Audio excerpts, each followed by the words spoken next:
Eric Watson was recently named the Deputy County Administrator of Public Safety for Charleston County. I sit down one-on-one with Eric for this edition of Quintin's Close-Ups. And if you haven't already, subscribe to my YouTube channel and follow me on social media. Eric Watson, welcome back to Quintin's Close-Ups. Thank you for having me. It's always good to be in your company, man. Yeah, thank you. I appreciate it. Anytime, and I get to take a break from politics today. Yeah. I'm seeing you around, making your rounds, as always. Oh yeah, every day I'm doing an interview. Yeah. But I know obviously you are an administrator here for Charleston County's Department of Public Safety, and in this role you oversee the Emergency Medical Services, Charleston County 911 Consolidated Dispatch, Emergency Management, and the Arundel Fire Department. Love Arundel. You said in your Facebook page post that I will remain an active force in community policing and public safety. How active is that right now during this coronavirus outbreak? Well, very active. I can tell you at the beginning, example for this our partnership with FEDER that we launched almost a month ago. That is a very aggressive campaign. It was something that we started initially discussion almost a month ago with FEDER, and the goal was to take access to the rural parts of the county and focus on the underserved communities and your communities that don't have that access to COVID testing. So we want to really make it a mobile site. And going back to community policing, it's based on relationships. In order for us to make this happen, we have to have some kind of relationships within the community. As you can see, we have 15 site locations, and that's the core of community policing. Develop partnerships over the course of years. I spent 26 years in law enforcement. In that 26 years, I developed strong ties with the community. So this was a partnership that was easily established. Once I reached out to community leaders, I explained to them our process, what our initiatives were, our purpose. They welcomed us with open arms, and they jumped on board with us. And so far, we have an overwhelming response from the community, and we've tested over 1,500 folks in Charleston County alone. So yesterday we was at Watermelon. We tested 200. Today we're right around the corner, Zaire Drive. Oh, yeah. I'm going there next after this interview.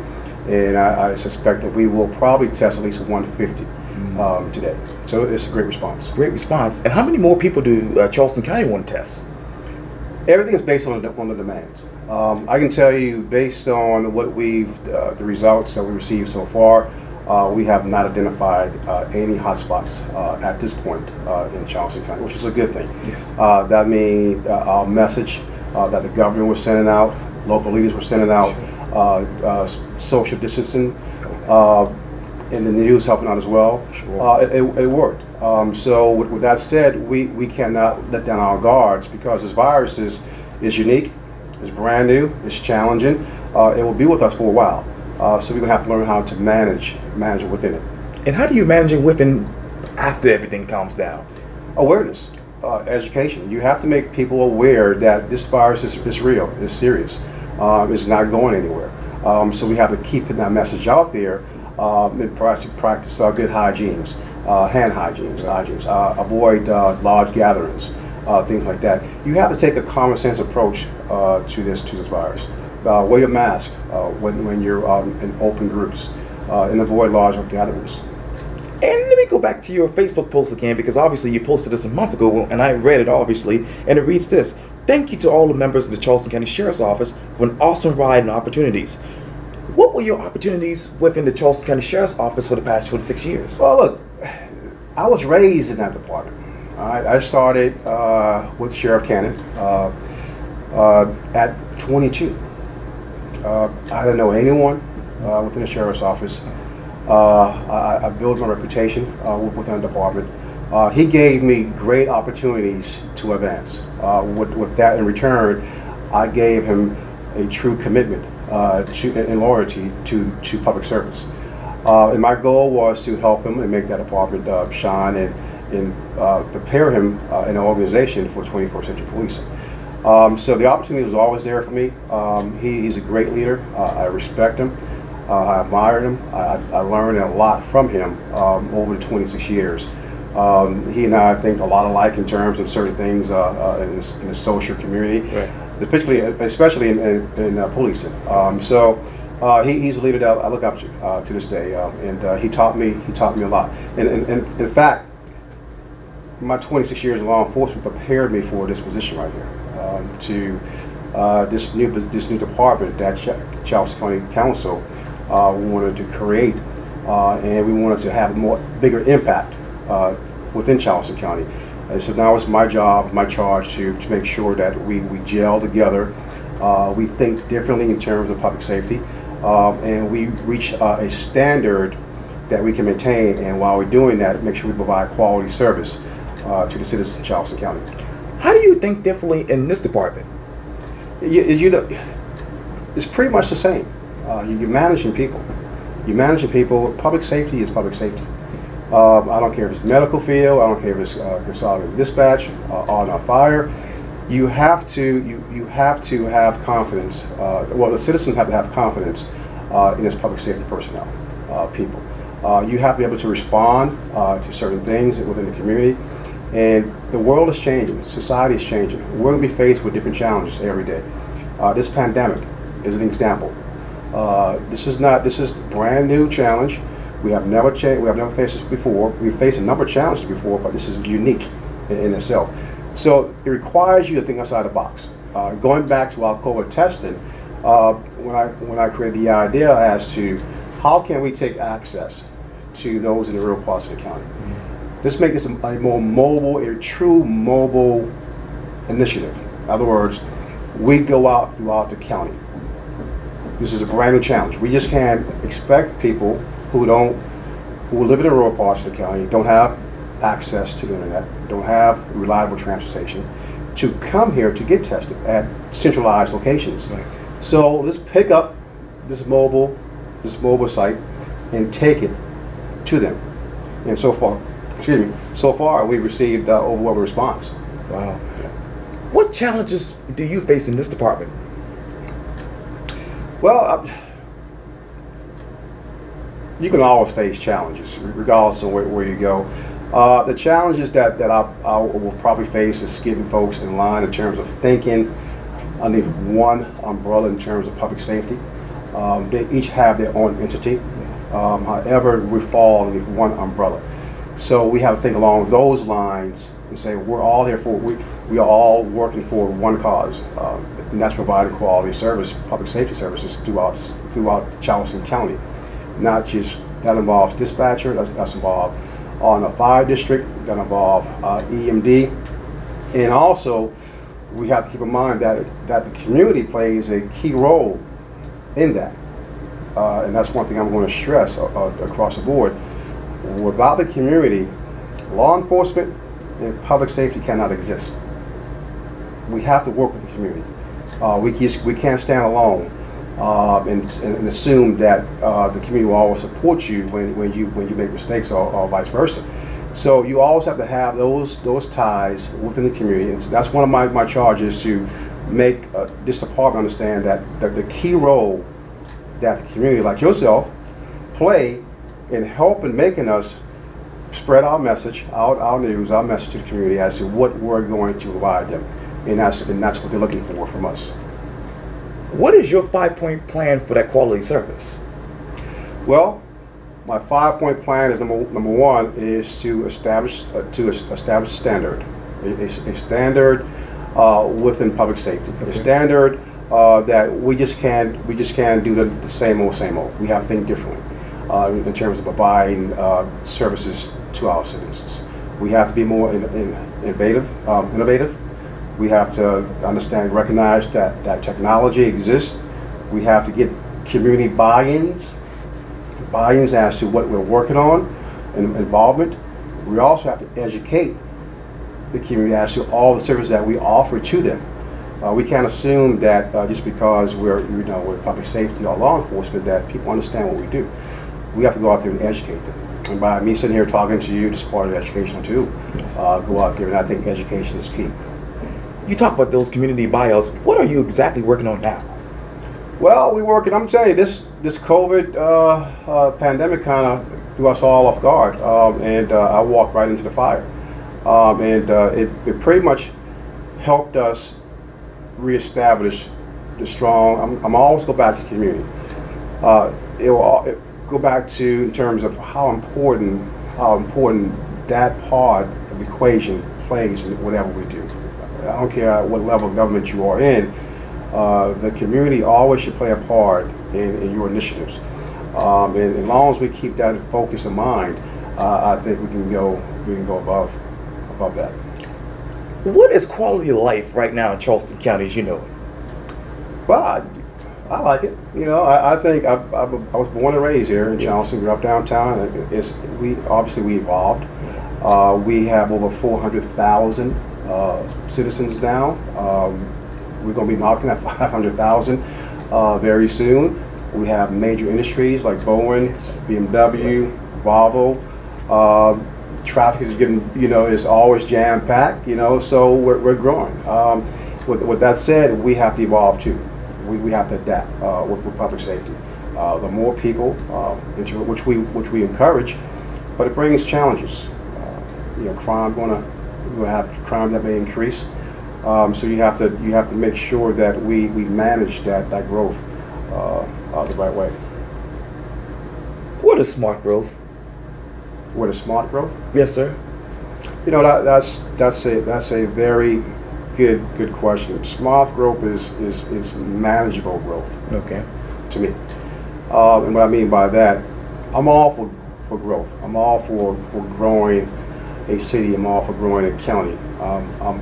But we have to make sure we maintain a quality of life too.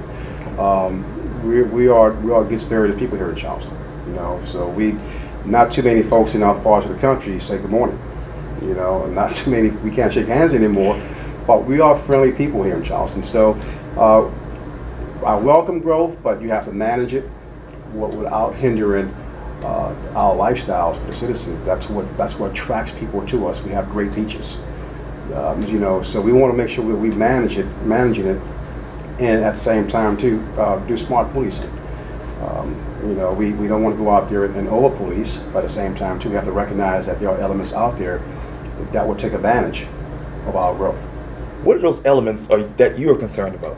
Well, the criminal elements. As you grow, you bring in more industries, you bring in more businesses, you bring in more opportunities for those individuals who like to take advantage of people, to do fraud, to commit crimes. So those are the challenges come with growth. And that's why it's very important that law enforcement and public safety as a whole make sure we are aware of all the trends. This is the thing here. We are globally connected, and this pandemic is proof in itself. Who would ever thought that this virus has started in China, based on the reports, would spread so rapidly around the world and affect us here in this state, like it is now. So we have to pay more attention to what's going on, not just regionally, nationally, but also globally. That involves terrorism, things like that, pandemics, crime trends, because eventually it will take a while to get to us, but it will eventually get to us. So when you're in that seat, law enforcement and public safety, you have to think along those lines. I know this is a redundant question, but what are you looking at as far as trends? Trends. Well, you got trends. I mean, that's a very broad question right there. With this pandemic right here, the crime rate kind of dipped down a little bit, but we still have break-ins, car break-ins. Now things are being opened back up, so the crime rate will tick back up a little bit, probably spike when things really open back up. So that's one thing I'm quite sure the chiefs and the sheriffs are looking at. That's one thing I'm looking at always. So the crime trends will always be there. You got burglaries, you have assaults, things like that, domestic violence that peaked during this pandemic. So those are kind of things that we have to look at. How are you looking at infrastructure 5 years from now? Well, look, we have a long way to go with that. I mean, so as you can see, our healthcare system had a wake-up call. Look at New York. So back here in South Carolina, we didn't have that great of an impact like New York But the fact that this pandemic struck us so quickly and rapidly that it proved to us that we have a lot of work to do. Healthcare, things like that, PPE supplies. So we have to think differently now, because this is not going to be, this is something new, but it's going to be something else down the road that's going to pop up. So hopefully this pandemic has taught us that we just can't become complacent to addressing issues. Things that you may take for granted today, it may hurt you 5 or 10 years from now, because you want to cut this, cut that out, and then when you realize that when things like this happens, you go, whoa, we made a mistake. Now we have to play catch up. So as leaders, we have to, number one, don't become complacent. We have to be more aggressive. We have to think differently now going forward. I hate to ask this, but someone's called me on my phone. It always happens, man. I know while I'm doing an interview. That's why I left mine on the desk. They're exactly right. But I hate to ask this question. Let me talk to you about the budget. When you look at the budget for this public safety, what do you have to take out and what do you have to put in there? Well, across the board, we've had to reduce the budgets. Okay, we had that's because this pandemic again hurt us across the board. Not only private issues, but also public governments. So we had to really look at the budget closely with a microscope, and things that we low perks that we want to, initiatives that we want to work on. We had to really balance it out, and do we really need this now, or can we budget for next year, the next fiscal year, or the following fiscal year? Right. So let's prioritize. In other words, let's prioritize things that we need definitely, without having a negative impact on our citizens, our services. So across the board, every government, every business entity has to reevaluate their budgets, and that's what we've done. So far, Charleston County has a great budget department, and I can tell you it's one of the best, and they're prepared to tackle it. And so far, we don't have that much of an impact at this point, but who knows? We're still waiting to see how things manifest going forward. Speaking of going forward, what services do you want to add to this department? This is a brand new department. I'm a creative thinker. I think outside the box. I'm a forward thinker as well. There are a lot of ideas that I'm thinking about now. I'm just sitting here talking to you. But I got to be reasonable. Okay. I have to have buy-ins from my directors who report to me. And so it's my job to sell them a vision, not just my vision, a Charleston County vision as to how we need to develop this department, and for our citizens to have confidence in what we do. Professionalism is at the very top. I try to carry myself in a professional manner at all times, and people look at that as a positive image. So that's one thing I'm gonna stress within this department as we build it. Make sure that we sustain that professional conduct at all times, and then we have to hold our folks accountable. Yes. Accountable for the mistakes they make. There are some mistakes that you just can't afford to make. Some mistakes that you can retrain people on. But in this line, this profession, mistakes cost lives. Mistakes lead into bad arrest.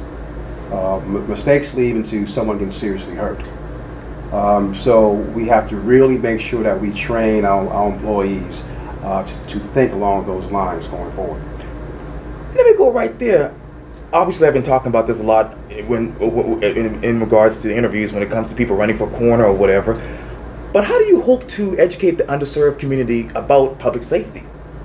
Well, I'm going back to my career with the Sheriff's Office. I'm a well-known, my name is known out in the community. Yes. And I speak to a number of groups, diverse groups like that.